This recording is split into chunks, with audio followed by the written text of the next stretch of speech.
السلام نے فرمایا لا یؤمن احدکم حتی اکون احب الیہ من والدہ وولدہ والناس اجمعین. حضور علیہ السلام نے فرمایا تم میں سے اس وقت تک کوئی کامل مومن ہو ہی نہیں سکتا جب تک میں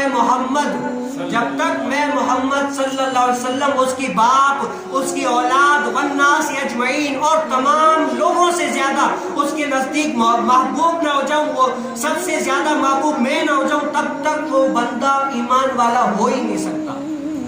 لا یؤمن احدکم حتی اکون احب الیہ من والدہ وولدہ والناس اجمعین. جب تک میں محمد سب سے زیادہ محبوب نہ ہو جاؤں تب تک بندے کا ایمان کامل ہی نہیں ہوتا. یہ حضور علیہ السلام کی عشق، یہ محبت یہ ہے. آج ہم دیکھ لیں کہ ہمیں اور قرآن کو اگر آپ پورا پڑھیں گے نا، میں ابھی یہ تفسیر کے یعنی چند پارے پڑھے، لیکن اگر آپ قرآن کو پورا پڑھیں گے نا، قرآن کو پورا پڑھیں گے تو بندوں کے ساتھ قرآن جو ہے نا یہ مطالبہ کرتا ہے کہ بندوں کے ساتھ صرف مطالبہ قرآن کا یہ ہے، صرف دو مطالبات ہے.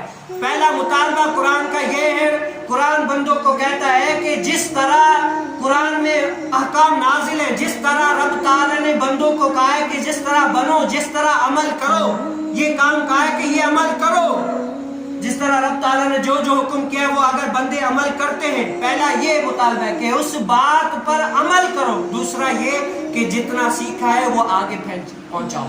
قرآن بندوں کے ساتھ یہ دو مطالبات کرتا ہے کہ کیا کرو، اپنے جتنا پہنچا ہے نا وہ آگے تک پہنچاؤ.